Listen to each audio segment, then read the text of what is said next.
Armed terrorists seize a passenger jet. On board, 80 Israelis and 100... Israel gambles all on a desperate rescue mission. If we shall fail, nobody will forgive us. Using eyewitness accounts and classified intelligence reports, this is the story of how a band of commandos took on a foreign army. Grenades, bombs, smells, shouting, shooting, hell. Follow every twist and turn as Israeli special forces face situation critical.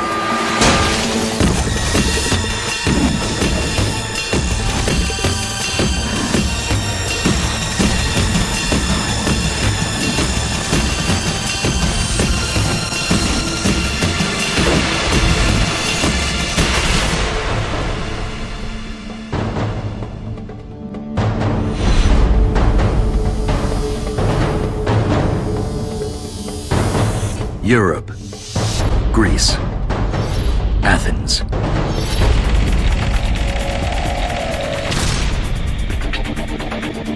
Air France Flight 139 to Paris makes a scheduled stop in Athens to pick up 58 additional passengers.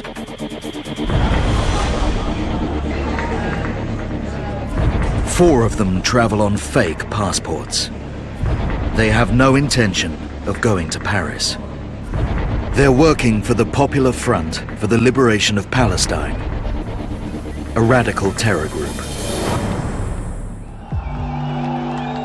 The PFLP is one of several anti-Israeli factions set up to regain land lost to the Jewish state during the Six-Day War of 1967.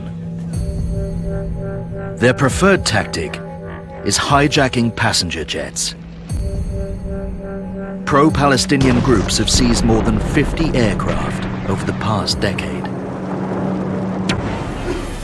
This time, they target Athens airport because staff members are on strike.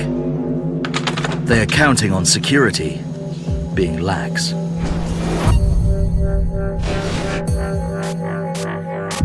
The gamble pays off. The terrorists board Flight 139, which departed from Tel Aviv in Israel earlier today. There are 246 passengers on board, many of them Israeli. When the plane reaches cruising altitude, the seatbelt sign goes off. That is the terrorists' agreed signal to strike.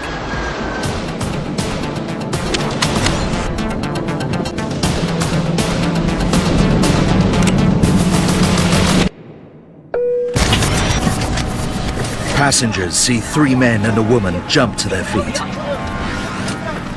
They brandish handguns and unpinned grenades.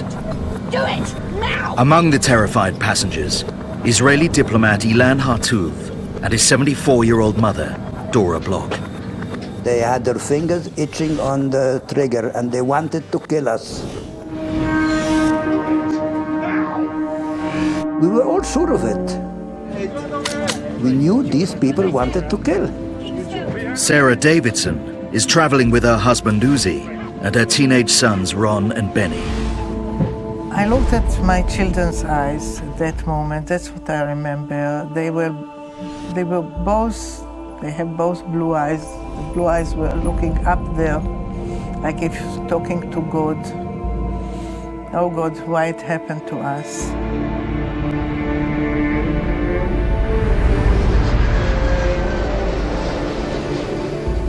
A hijacker storms into the cockpit.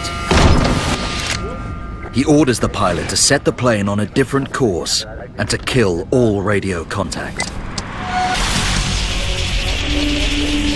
Air traffic control alerts Israel. Flight 139 has been hijacked. A note is delivered to Israel's Prime Minister, Yitzhak Rabin. This is actual archive footage of the moment he receives the news.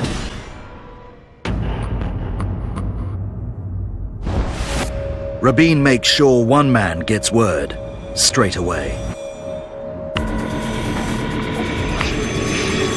Deep beneath the Ministry of Defense compound in Tel Aviv is the pit. It's bomb-proof, windowless, and the thumping heart of the Israeli military. Open every day, 24/7. Muki Betzer gets the news. He's acting head of the counter-terrorist squad. The feeling is one of anger and fury. The terrorists are negotiating off the backs of innocents.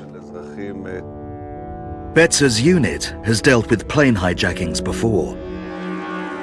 In 1972, 12 of its men dressed as ground crew and stormed a hijacked jet at Lod Airport in Tel Aviv. They killed 2 terrorists and freed all 100 passengers. Israel's major airport is placed on high alert. In previous incidents, Palestinian terrorists have forced hijacked planes to land in Israel. Betzer is confident that if the aircraft does come back, they have the know-how to launch an assault. All his radar operators can do is watch and wait. On board, the lead terrorist makes an announcement over the PA system. He explains that they are a unit from the PFLP. He speaks with a German accent. The woman is also German. She orders the passengers to surrender their passports and to prepare to be searched. She hurls anti-Semitic abuse. Smile off your face. Well, the way she looked at us, the way she talked to us, Passport. what her parent generation didn't do to Jews, she would do. Pass it away. Sarah Davidson's husband, Uzi, is a flight navigator with the Israeli Defense Force. His ID badge is a dead giveaway. He's got to get rid of it before he's searched. It has to be destroyed, so we chew it, both of us.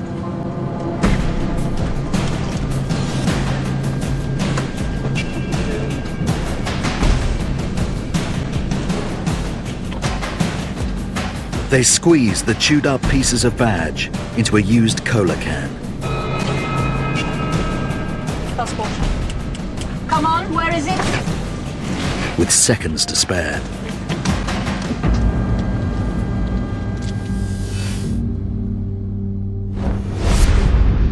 Betzer's radar operators report that Flight 139 is not flying to Israel. It's heading towards Libya in North Africa. In another country, the Israeli military has no jurisdiction. 2.5 hours after it was hijacked, the jet lands at Benghazi Airport. Libya is a supporter of the Palestinian cause. The terrorists send a request to President Muammar Gaddafi to refuel. The passengers suffer in sweltering heat for hour after hour.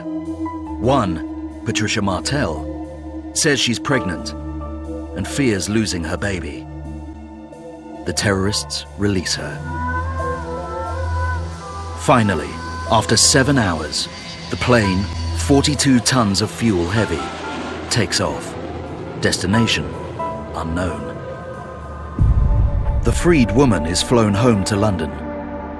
Israel sends an agent to debrief her. The woman confirms that a radical Palestinian faction has hijacked the plane, and that 2 of the 4 terrorists are German. She picks them out of an intelligence file. The unit identifies them as members of Baader Meinhof, an extreme German terror group. For Betzer, this is chilling news. It means that extremist groups are joining forces to attack Israel. He still doesn't know where they're taking the hostages, or why. Late June 1976. News breaks that Palestinian terrorists have hijacked a passenger jet.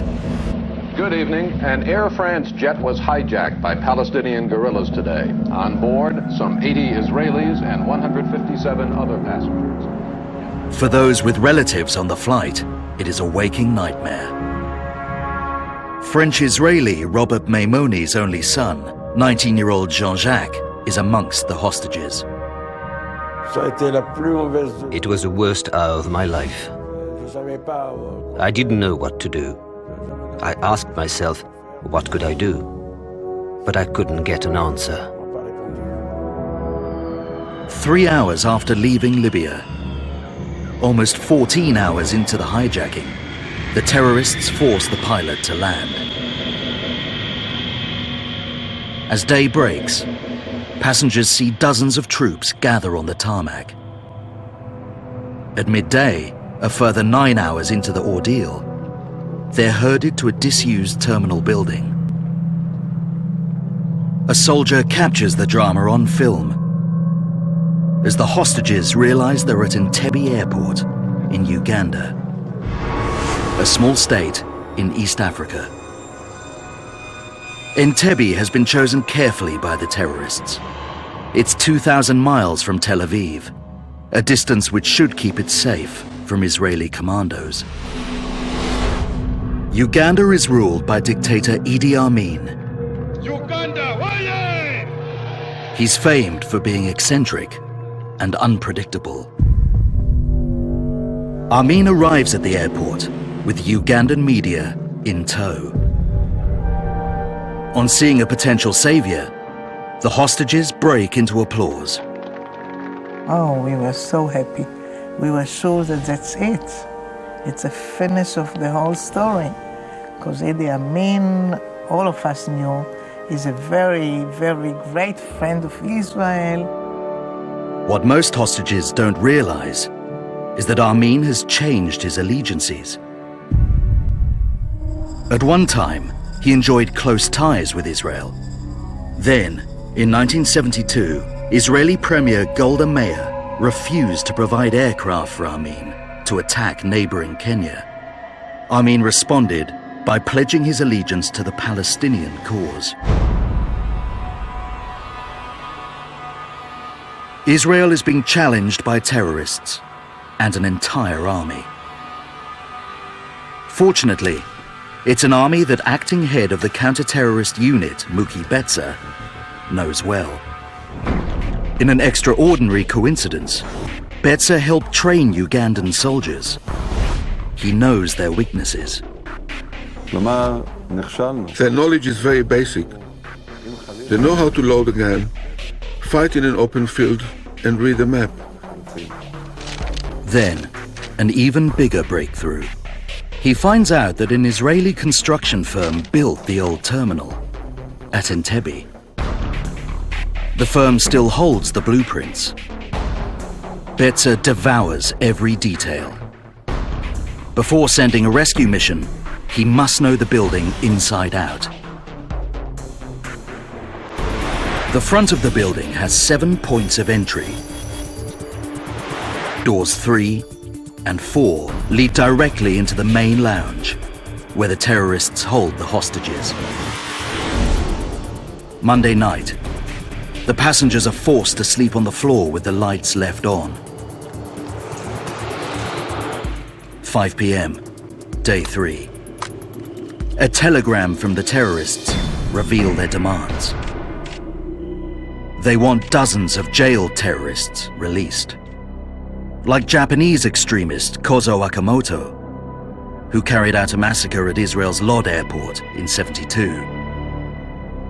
And Archbishop Capucci, who smuggled weapons to terrorists in the Middle East.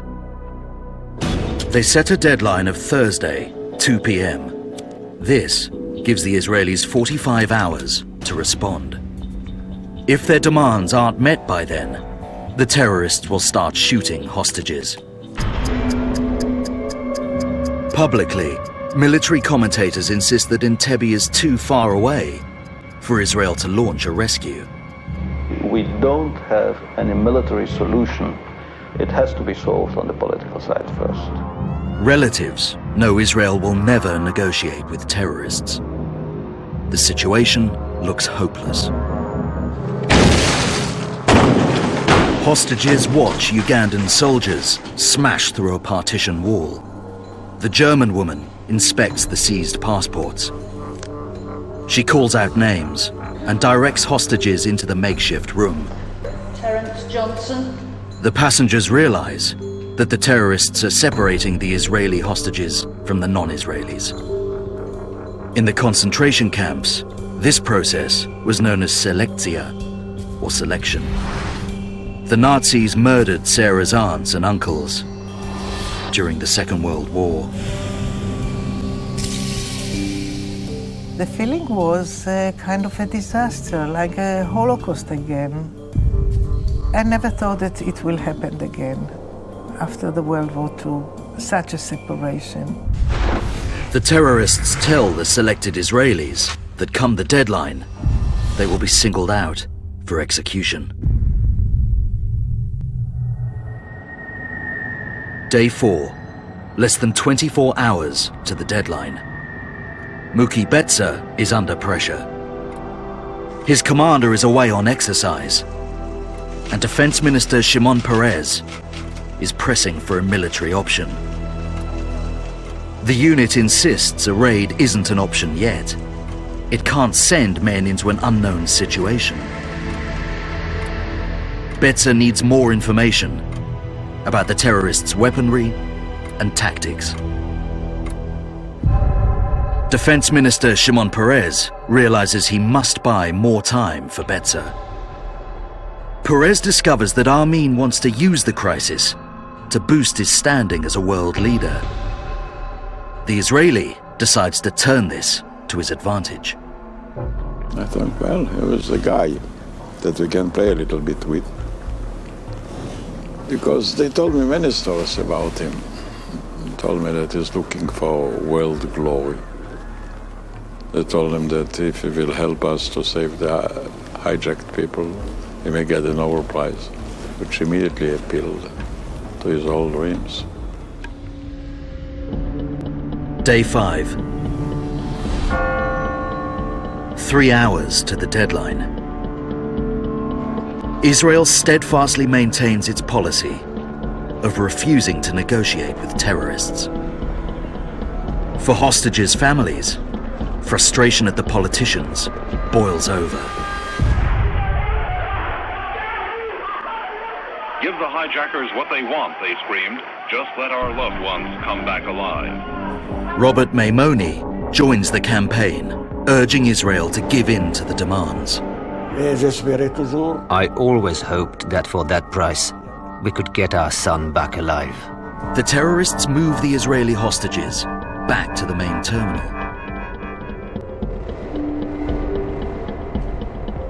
Sarah Davidson is forced to confront her worst fears. The worst thing is if they take my children from me.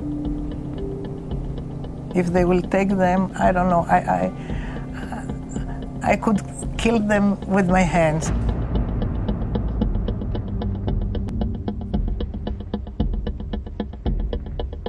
I would do anything just to save my 2 children. Something has to give, or innocent people will be murdered.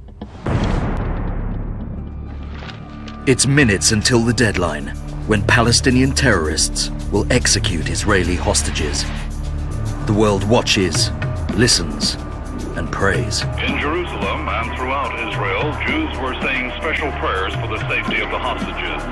The families of the hostages take matters into their own hands. They descend upon the Tel Aviv office of Premier Yitzhak Rabin and make a demand of their own. Time was running out, and the fear, anxiety of the relatives of the Israeli hostages spilled out into an angry outpouring of emotion. For Israel's politicians, the pressure is intolerable. With no military option, they announce a U-turn which stuns the world. It will give in to the terrorists' demands. The Israelis are frustrated and resigned. Frustrated because there's nothing they can do to influence the situation except give in to the hijackers, and resigned to doing just that. The news comes as a massive relief for the hostages' families. But they, like the rest of the world, are being tricked by the Israeli government. I have the highest respect for the feelings of the parents. But deep in my heart, I didn't have the slightest hesitation that it is either to release them by force or to lose them. Idi Amin believes he's forced the Israelis to back down. In his own mind, he's negotiated a peaceful resolution which will earn him the respect of the world. He persuades the terrorists to extend the deadline to Sunday, 1 p.m., in 72 hours' time. Then, Israel's bluff pays off beyond their wildest dreams. Those pro-Palestinian extremists who hijacked an Air France jet to Uganda released 100 hostages today before a deadline for death expired. In a move that piles even more pressure on Israel, the terrorists release all of the non-Israeli hostages. But for מבצע, it's a breakthrough. He knows the released hostages can provide the precise intelligence he needs. That moment I was very emotional. I said, wow, they've made a great mistake. The eyewitnesses rack their brains to summon every morsel of crucial intelligence. מבצע learns there are at least 6 terrorists. They work in shifts, with 2 off-duty in a first-class lounge at any one time. Each carries a machine gun. Some carry explosives. There is another crucial piece of information. Each night, at midnight, the hostages are ordered to lie down on straw mattresses, and by 1 a.m. most sleep.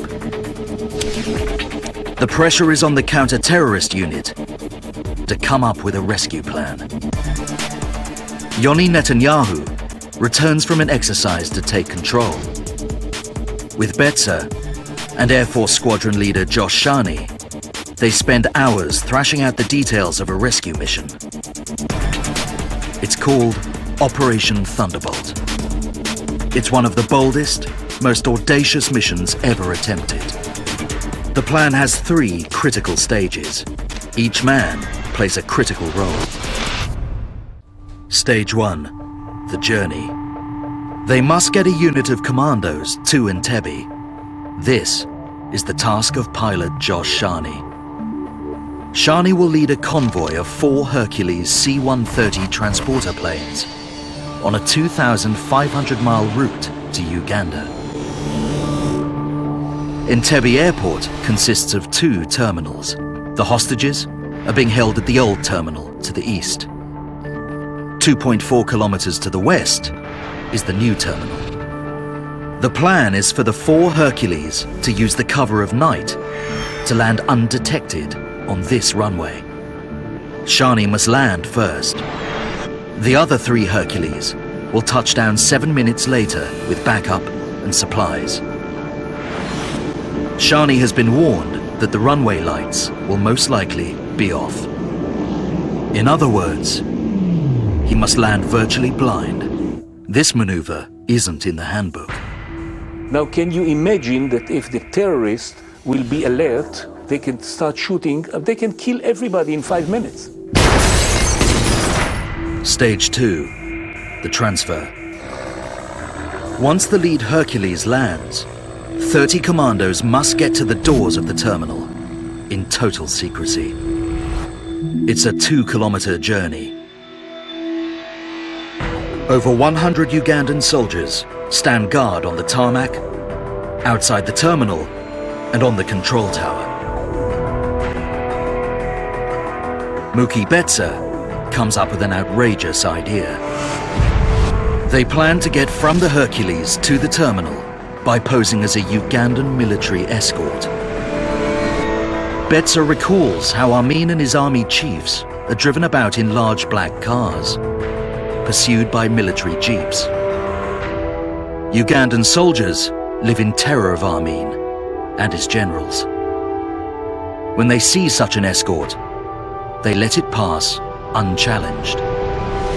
The Israelis are bringing a black Mercedes and 2 jeeps to Entebbe. Incredibly, they plan to drive them straight past the Ugandans all the way to the terminal. Stage 3. The assault.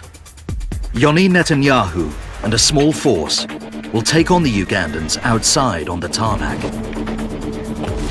Meanwhile, teams of 3 will storm through the terminal doors, eliminate the terrorists, and free the hostages. Saturday breaks at Entebbe. It's the day before the deadline. For hostage Sarah Davidson, it's no longer a question of if she dies, but how. For me, I just wanted it to be with no hurts. I didn't want to be wounded and not to get any pains anymore. Just finish my life as it is.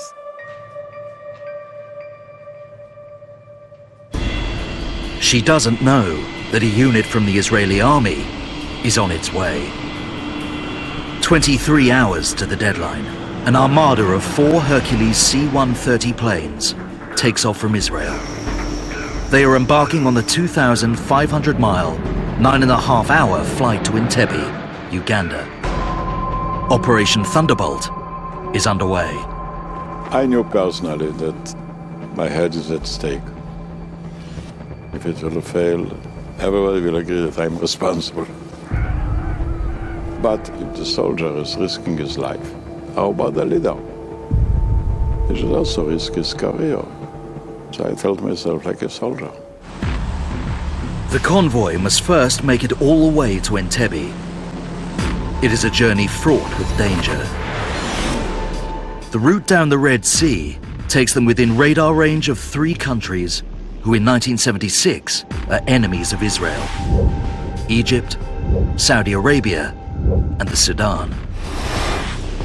To avoid being picked up on radar, they must fly the entire length of the Red Sea, 900 miles, less than 100 feet above the surface of the water. The task weighs heavily on the 30-year-old shoulders of lead pilot Josh Shani. I said, this is it now, this is it. To do it or to be written in the history as the greatest failure in Israeli Air Force, an Israeli military operation. At Entebbe, an ambulance removes ailing 74-year-old Dora Block to a hospital in Kampala, 22 miles away. Her son Ilan is forced to remain behind. I said I would like to go with her. But then the German woman shouted, "No, most certainly not, you idiot, what you," and so on. But I was very much worried about my beloved mother.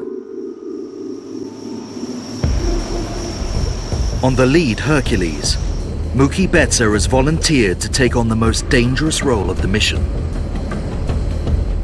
Betza will lead a team of 3 through door 3 into the main room where the hostages are held. To his men, Betza exudes courage. In truth, he's tormented by a previous failure. 2 years earlier, Betza played a part in a botched rescue mission in Ma'alot, northern Israel. When Palestinian gunmen took over a school, the Israelis launched an assault.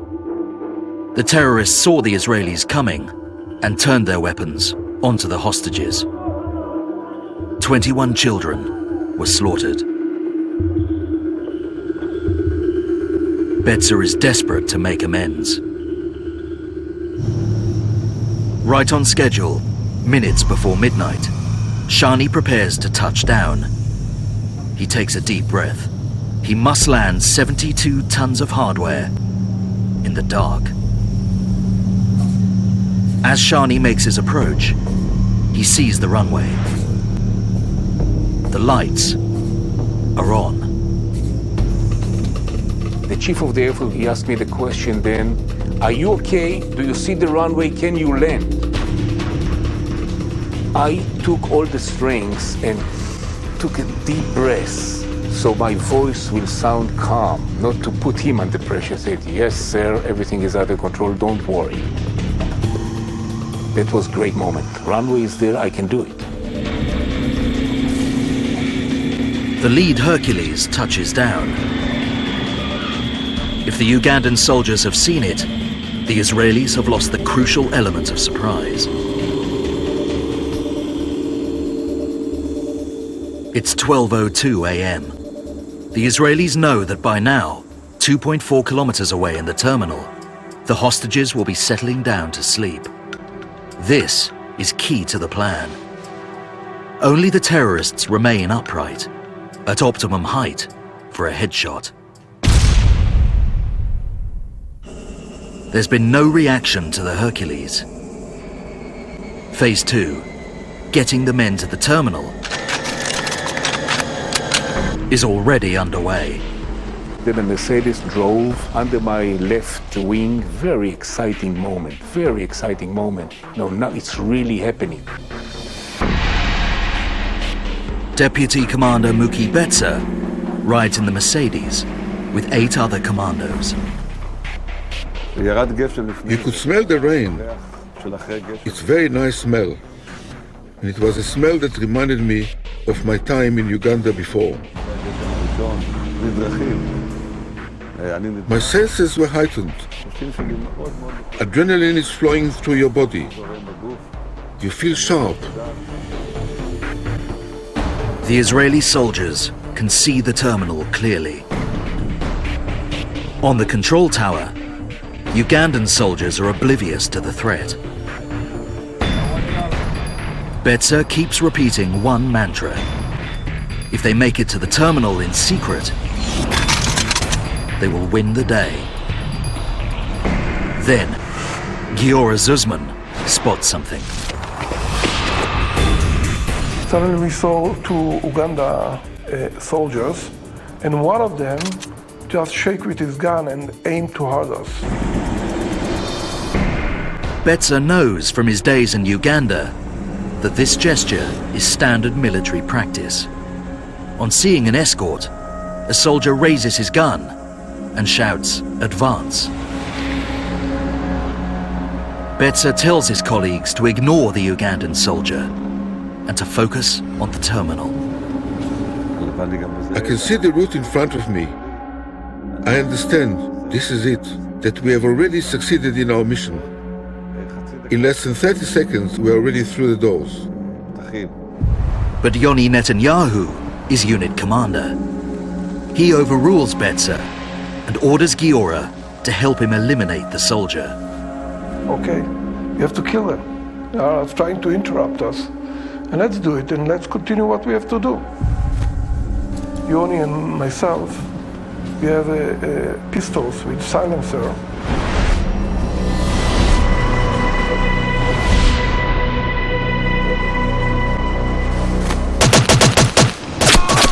The Ugandan takes several hits. The Israelis believe they've eliminated the threat. Then, an Israeli in the jeep spots the Ugandan getting to his feet. They fail to kill him. The Israeli aims his Kalashnikov. The machine gun doesn't come with a silencer. The sound reverberates throughout the airport. They've lost the element of surprise.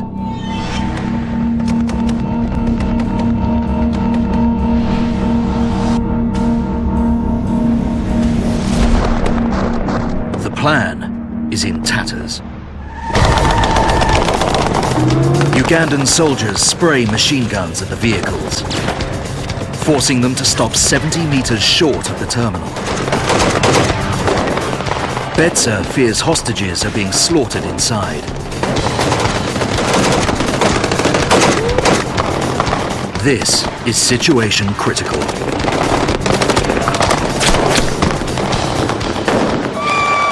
Hostages take cover any way they can. One of them, Ilan Hartuv, comes face to face with a terrorist gun. Betzer makes it to the control tower.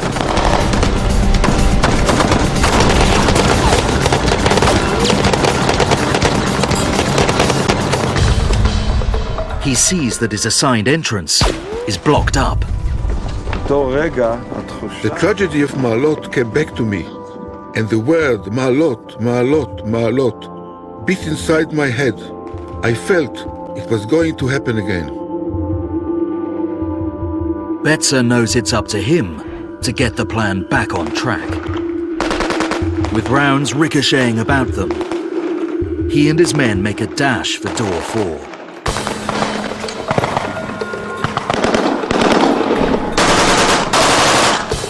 Inside, Ilan Hartuv stares down the barrel of a terrorist gun. I was sure he was going to shoot at us. He had his finger on the trigger. A bullet sends the hostages diving. It's come from Betzer's break-in team.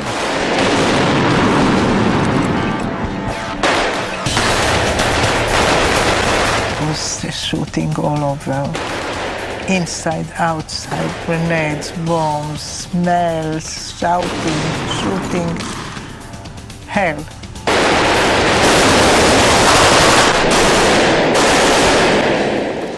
For a second, silence. He knows more terrorists lurk in this room. Giora Zuzman leads his break-in team through door 5 towards a first-class lounge where off-duty terrorists rest. They encounter 3 Ugandan soldiers.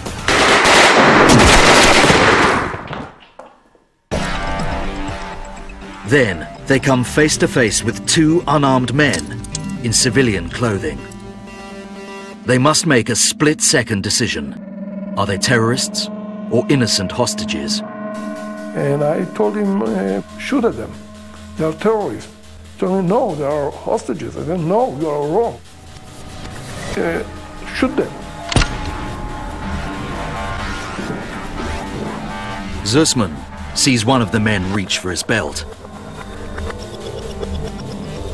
He knows some of the terrorists carry explosives.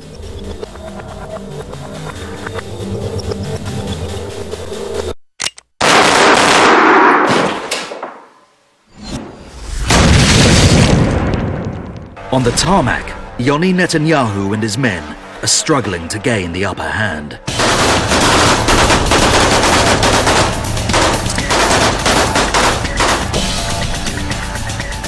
Back in the main terminal, Betzer and his break-in team seek out the remaining terrorists. You are even more sharp, and your eyes are scanning every part of the room.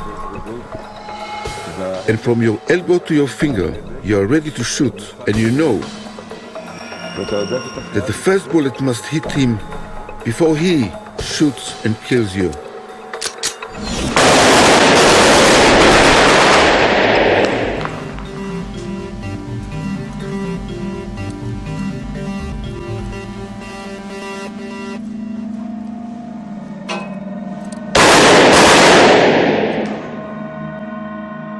And then it was a moment of quiet.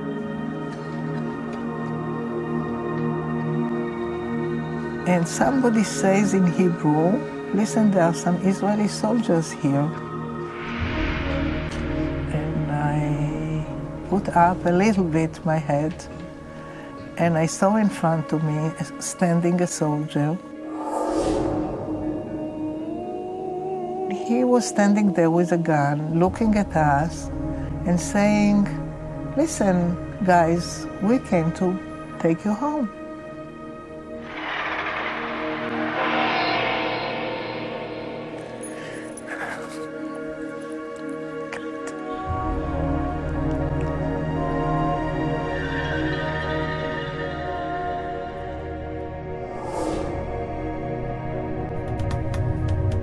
The smoke clears in the corridor leading to the VIP room.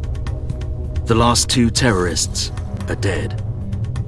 The bullets that killed them only partially detonated their explosives. Zussman and his colleague are uninjured. The Israelis have killed all 6 terrorists and secured the terminal. But their mission is far from complete. The Ugandans still control the apron.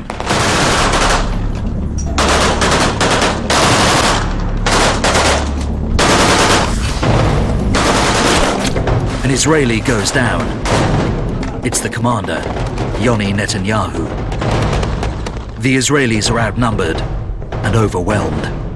The rescue is in crisis. Operation Thunderbolt is 7 minutes old. The Israelis are being outgunned by Ugandan soldiers. מבצע steps up to take charge as the commander, Yoni Netanyahu, is down.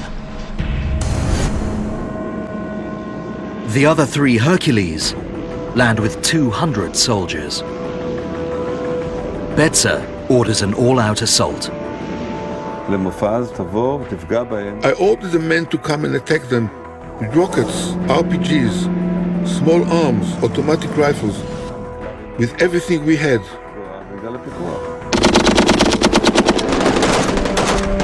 The Israelis crush the resistance.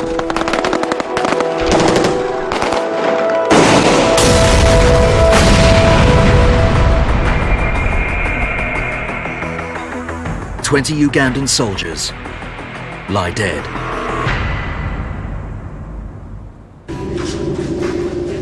Inside the terminal, soldiers ready the hostages to leave.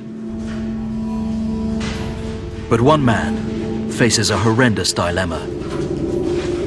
Ilan Hartuv knows if he leaves, it'll mean abandoning his elderly mother, who's 22 miles away, in a hospital in Kampala. I knew I had to leave, that I would be killed. No use sacrificing myself. I couldn't help my mother. I only hoped they would find a way to save her, to do some trading with Idi Amin and to save her. 59 minutes after pilot Josh Shani landed the first Hercules, the convoy takes off with the freed hostages. It was one of the greatest moments of my life because you know we did it. The hostages are free. They're flying home. News of the rescue breaks while the planes are still flying back to Israel. This is Israel broadcasting from Jerusalem. Here is a special news broadcast. All the hostages held for more than a week by Arab terrorists in Entebbe, Uganda, have been rescued and are being flown home by the Israel army. As the planes refuel in Nairobi, the troops learn that Yoni Netanyahu, their inspirational leader, is dead.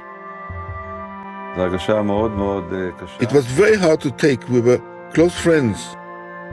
I lost not only a commander, but a close friend.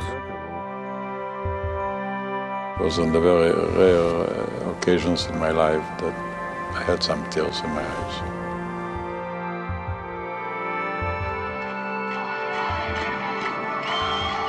Cameras capture the euphoric scenes at Ben Gurion Airport, Tel Aviv.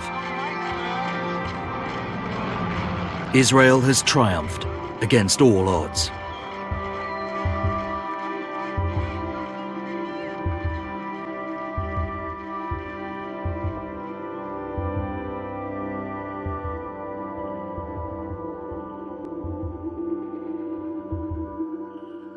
Robert Maimoni struggles to track down his only son, Jean-Jacques.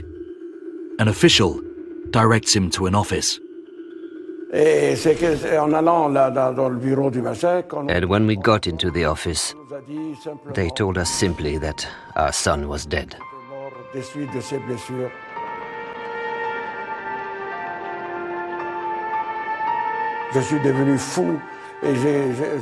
I went crazy, and I was hurling myself at the officials to ask them why Why did you hide the truth from us? Why didn't you tell us the truth from the start?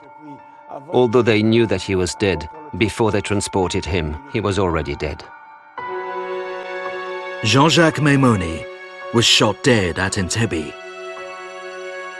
Betzer and his men mistook him for a terrorist. Here occurred a tragic situation where in his enthusiasm that the army had arrived, he jumped in happiness, but it was a horrible accident. I must add that up until today, the pain that we have had, myself and my wife and my 5 daughters, has shadowed us with great sadness for 30 years.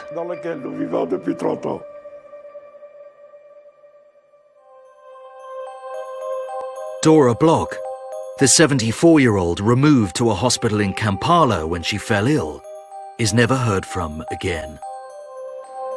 Years later, members of her family traveled to Uganda to find out what happened. As soon as Idi Amin heard that she was left after we were saved, he commanded his murder gangs and took her out of the hospital and killed her. And of course, we later knew where her body was dumped. So after Amin was toppled, we could get back her body to Israel to be buried near my late father.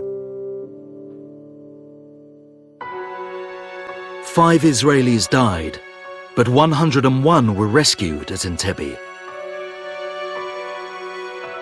It is celebrated as a defining moment in Israel's short history. In the space of 59 minutes, one small nation showed the world that terrorism can be defeated.